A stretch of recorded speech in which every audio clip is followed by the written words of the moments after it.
Hello and welcome back to the Photobooth Institute podcast. We are on episode 4, which means that I've made it a whole month.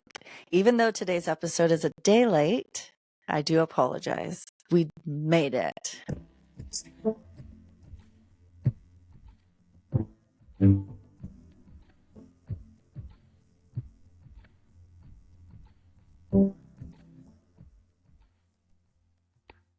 So today I'm just going to share a little bit about myself and my education, as well as my background in the photo booth industry, how I got here, and just have you guys get to know me a little bit better. So my name is Anna Vietti. I was born and raised in Redding, California. I was a very young mom. I had my first child at the young age of 18. I got married at 18. I had 4 children in my marriage. I was a military wife for 8 years. And during that time, I earned my associate's degree in business management. In 2007, my husband and I separated, and our divorce was finalized in 2010.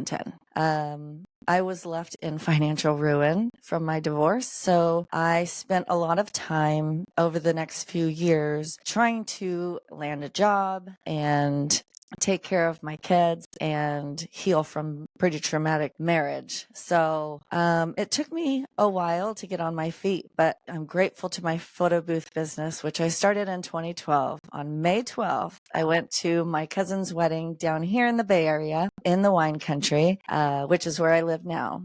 And I went to her wedding. Now, this cousin specifically is from Chicago, and she moved to San Francisco not too long before her wedding. But instead of flying back and having her wedding in Chicago with all of her family and friends there, she invited all of her friends and family from Chicago out to California, and we had a blast. And she had a photo booth at her wedding, and I drug all of my family members to that photo booth. I'll post a few pictures right now while I'm talking. Her father, my Uncle Bob, I grabbed my dad, and I grabbed even my stepmom, my sister, my cousins, my noni, my kids call her Bee's noni, which is grandmother in Italian. And we just had a blast. We made so many memories, and the entire night I was just fixated on this photo booth. The picture quality was incredible, and I just had so much fun with the props, and it was just so much fun. And on my way back home the next day, May 13th, it was almost as if it was surreal. It was like the idea was planted into my head while I'm driving up I-5 to go back home to Redding. I'm just like, oh my God, I could so do this for a living. I could so have a photo booth business. This is my jam. And so, long story short, a month later, my first photo booth arrived at my doorstep. And then within weeks, I had that booth set up at every event that I could get it to. And I've been going ever since. And with 12 years in the business, I can tell you something that I know to be true is every year, the event industry changes. It fluctuates. Every month is different. Every single year, you might have 0 events in January one year, and then the next year you've got 20. So going back to when I first started, I contacted everybody that I knew. I was hired by my church. I was hired by people for weddings. I specifically remember my first price was $149 an hour.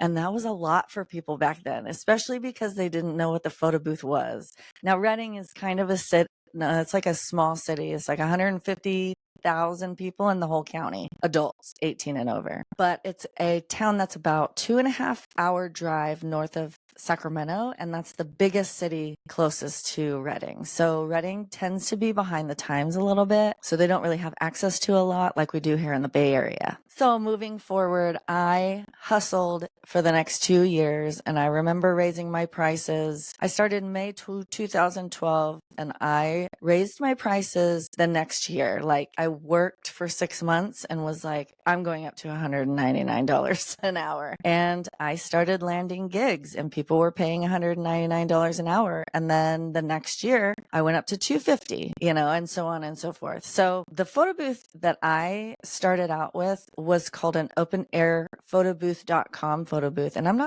not sure if he still sells them. But they were 2 big flight cases and they stacked up on top of each other. And the bottom case was like 75 pounds, maybe 60 pounds. And the top case was close to 45 pounds. So every time I went, I was lugging these 2 boxes around and men would always come up to me and be like, do you need help? And I'm like, no, I've got a system. Sorry. And it's like, I've already got the half of it in there anyway. So 2014, in that same vein of buying the open air photo booth, we used to have a Facebook group when we first started of the people that bought those photo booths. And so I met somebody in that group. She wanted to sell her photo booths. She didn't want to do them anymore. And instead of selling the photo booths, she wanted to sell me the business. And so I tried that. And well, unfortunately, and I'm just not going to talk about the details, it fell through. Anyway, so I bought this business, and through this business in the Bay Area, I landed jobs with Google and YouTube and Kaiser Permanente, and I was doing brand activations back in 2014 for big companies in the Bay Area, and it was exhausting. So after about 2 years of avoiding leads from the Bay Area because I was working full time, I worked at a nonprofit for domestic violence and sexual assault victims, and I would work the photo booth on the weekends. And so if I was working full time all week, and then I would drive after work on Friday to go down to the Bay Area, work an event, come back, I never really got any rest and I would get burnout. So that fizzled out around 2015, 2016 was the last event I worked under that business model. In 2015, my ex-husband decided to sue me again for custody, and we had to start that back in Oklahoma, which is where our divorce was. So eventually, because me and the boys have been living in California since 2008, they transferred the case to California. So then we had to go through it again in California. So long story short, I went through a custody battle, which didn't end for 5 years. It started in 2015 and didn't end until 2019. The court stuff itself was pretty quick, but there was appeals and things like that. So not to get into too personal things, I ended up with custody of the kids again. And yeah, so during those times, I struggled in my business. When you go through hard times, it's tough to want to serve other people and be there for them. But there was also times when I was going through my custody battle where I got a really cool gig and it took my mind off of all of that. And thankfully, I had a job at that point where I was working from home as a scheduler for financial wholesalers, which I learned a lot about finances and stocks and BlackRock funds. I learned a lot about BlackRock. In 2016, I was working from home. I was dealing with the custody battle. Even though my ex lived in Oklahoma, he was in California. So we were doing this back and forth custody thing, which was completely new to my kids. And so that was very painful. But like I said earlier, once in a while, there was an event that would pop up and take my mind off of the custody battle. And one of those events was the street dedication for Megan Rapinoe in, I think it was May of 2016. She came to Redding, her and her twin came to Redding, which she's from Palisadro. If you know anything about the Redding area, there's a few little suburbs. To the south is Anderson, to the east is Palisadro, to the north is Shasta Lake, and to the west is Whiskeytown Lake, and that 299, I think it is, or 44, one of the two. It takes you all the way to Humboldt County, which is on the coast. So I actually grew up and graduated from Anderson, California, which is just south. But Megan Rapinoe graduated from Foothill, which is in Palisadro, California. And so she came back for a street dedication, and I got a call from the soccer field, the local soccer field, saying that she was doing a soccer camp for the local kids, and they were doing a street dedication. They were wondering if I would set up a photo booth the next day, and I showed up, and it was one of the coolest events I've ever done. We just went with it. So there was a line forever, and she must have taken photos for 4 hours. No exaggeration. And it was 4 photos per person per session. So those kids got a lot of photos with Megan Rapinoe. I'll post one of mine with her while I'm speaking, but that was one of the coolest events. And I've done other things like a Jason Aldean concert in Sacramento, or Wheatland, which is a town outside of Sacramento. So yeah, just stuff like that. So let me think, where am I at now? That was like 2016. So around that time, I started working for a nonprofit called the Smart Business Resource Center, which I think is called the Smart Workforce Center or something like that. But that place, it's interesting. It's hard to explain. So there's a program called WIOA, which is WIOA. I forget what it stands for. I can look it up really quick. It stands for Workforce Innovation and Opportunity Act. So there's an actual act that I guess they just provide money to cultivate the workforce. So my job, to put it, to make it easier to explain, my job was to go to businesses and explain to them the programs that we offer. One of those programs at the time was, if a business hired somebody who was enrolled in our program, we would pay them 50%. We would pay them back 50% of the wages. So these are tax dollars. They're through grant money. And it really is a way for businesses to funnel grant money back into their community. However, it is a government program, so it takes a lot of paperwork and a lot of sessions and a lot of time. So it's almost like getting on welfare.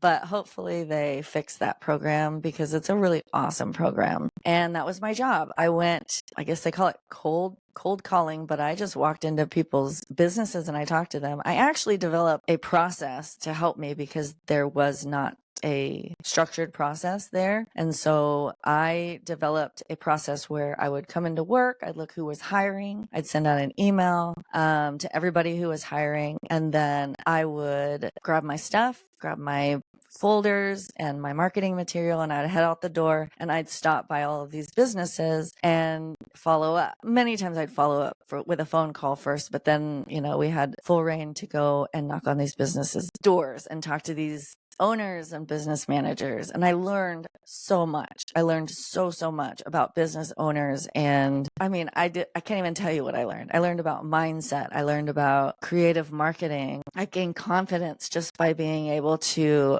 stand in knowing what I had to offer and be able to explain it to people in a trustful way. You wouldn't think that giving money away would be so hard, but it could be. So yeah, during that time, I did the event, and then 2019, my mom passed away right before the pandemic. She passed away in July, 7 days before her birthday, which really sent me down on the couch. I had a really hard time running my business at that time. And then right after that, I started to pick myself up 6-7 months in. That first year, though, was really hard. And right when I was to hit my 40th birthday, which was March of 2020, 1 week before my 40th birthday, the world shut its lights out.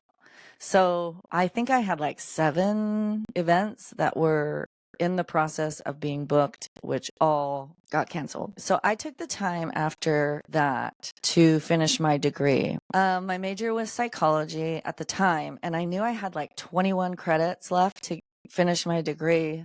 But I remembered somebody had called me and left a message, stated something to the fact of, I think that there's a way that you can finish your degree much faster. Please give me a call. And so once the pandemic hit and I had the time, I gave them a call. It turns out I only needed 1 class to get my degree in interdisciplinary studies. Going back, I started my degree in fall of 2010. And so during the custody battles and during the time I'm working and having burnout, I'm taking breaks from school. So it's not like I was in every semester. It was like I started in 2010, went till 2012, didn't take school or classes in 2013, and then went back and then burned out, etc. So finally, I'm able to get my degree, and I'm still working at the Smart Workforce Center. However, I got a degree now, and I finished that degree in 6 weeks. It was like an 8-week course, but I finished it in 6. And then I graduated a month later, and I had my degree, and I started applying for other places, and I got a job offer that paid twice as much as I was making to be a community education specialist for Shasta County Health and Human Services during COVID. When I first started working there as temporary help, so I just kind of got in where I fit in. And I started off working in the like nursing facilities department, where we were contacting the nursing facilities and letting them know what the new state protocol was, for their patients and for visitors and all this stuff. And so we were offering them help with masks and gowns and gloves, all that stuff. And then I was asked to be in charge of the call center. And while I was in charge of the call center, I applied for a position in the communications department. Given my history with the photo booth and creative design, my education, which interdisciplinary studies is like a major that's split into 3 different areas of study. So those 3 areas I had to pick were psychology, obviously, because I had already taken so many of those classes. And then the other 2 were business and counseling. So I have a degree in psychology, business, and counseling.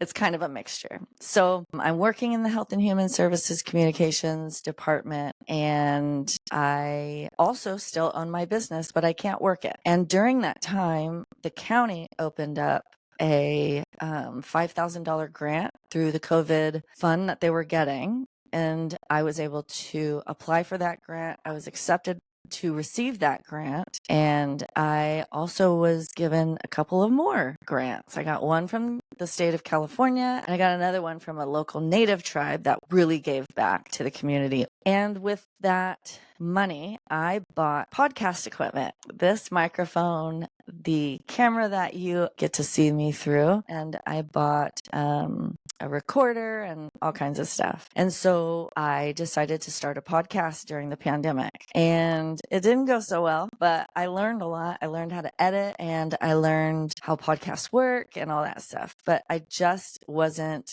bought into the topic that I was discussing and not passionate about it like I am with photo booths. So I kept this equipment just knowing that I would use it eventually, but I didn't know that it would be for photo booth. I really didn't. Not until this last year. So while I was working at the Health and Human Services in the communications department, I did most of the interviews there. So if, say, the local news department needed an interview or wanted to ask questions about certain things in regards to COVID, they would come and I would give them my talking points, media training, and all that stuff. Which I would love to do a podcast on media training for you guys. So look forward to that too. In 2021, I bought my first house by myself. I forgot to mention that back in like 2016, 2017, I got completely off of HUD and food stamps. I was able to take care of me and my 4 boys without any of that. So it was really a proud moment for me. So around 2021, I bought my first house on my 41st birthday. So the year after the pandemic hit. It was a beautiful house too. I continued to work my business over the next couple of years. However, I started to plan to move after my boys, the twins, graduated from high school last year. And I sold my house right after that. And I decided to sell everything that I own, all of my furniture, and I packed up this tiny little trailer. I'll show you a picture while I'm talking. I bought this trailer for I think it was $4,700. Completely renovated, and well, not completely renovated. And I bought a new mattress in it, and it's just my little spot. And my sister has some land here in Napa, so I parked my trailer on her property, and I have been living the simple life. My sister has cows. She's got chickens. Between the two of us, we have 2 dogs. One of hers is 2 years old. Mine is 9 years old, but acts like a 2-year-old. But yeah, so I've been here in Napa, and I took advantage of the fact that I moved so that I could take a break after selling my house, which was super stressful. I found myself, laying in bed just with doubled over with knots, like just stressed. And so I just really felt like I needed to take some time to relax my body and my mind and really just focus on creating this new life that I have here in Napa. And in 2023, I decided to go to Photobooth Expo for the first time. Now, knowing that I've been in this industry for 12 years, I want you to know that I was not connected to others in the photo booth industry. I was the top dog in my area, and I didn't know how I didn't have any mindset that my photo booth business could actually make money. I just looked at it as a side hustle, that it would never make me enough money. But then I went to the Photo Booth Expo in 2023. I met Lap, I met Min, and I met Catalina. I met Ursula and Sammy and Danny Max and so many people. And these people are killing it in the industry. I mean, completely opened my eyes to what's possible and the different types of activations. I know I shared this with you guys on the last podcast, this, lanyard that lights up. But then there's also this one that I did at PBX this year from Snappic.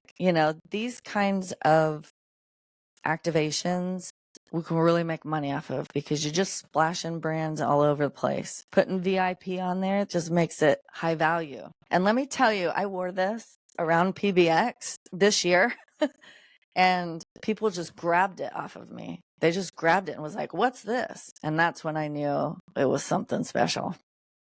So my mind was completely blown. Anyway, I remember talking to Catalina about it and saying, I feel like I have to do it. She was just like, do it. We need it. This industry needs it. So that's kind of where the vision for Photobooth Institute began, but it really didn't come into fruition until around November of this year. So I moved to Napa in August, took about a month off, maybe 2. And I went to a bunch of concerts that I haven't been able to go to because I was raising kids since I was a baby myself. Went on a few trips, but also I completely rebranded my website, completely rebranded my brand, and have moved. So yeah, I'm kind of in my beginning stages of this new business, even though it's a 12-year-old business. And that's what makes this so special is as somebody who's been through this before, the beginning steps of the business before, I feel like it's kind of cool that we can all, go through the beginning stages together. That's pretty much everything that you need to know about me. However, if there's anything ever that you need to ask or you are curious about, I'm pretty much an open book. So feel free to reach out. And I am so grateful if you made it this far. Next week, I have a special guest for you. I'm not letting the cat out of the bag yet, but I will say it's my first female guest. So I hope you guys will join us next week. Yeah. I hope you guys have incredible events this weekend. Let me know down in the comments what your events are this weekend. If you're looking at this on YouTube, leave a link to your website below. I'd love to check it out, as well as your Instagram handles, your Facebook handles, and your TikToks. I want to connect with you guys. So thank you so much. Thank you for joining me. We'll see you next week.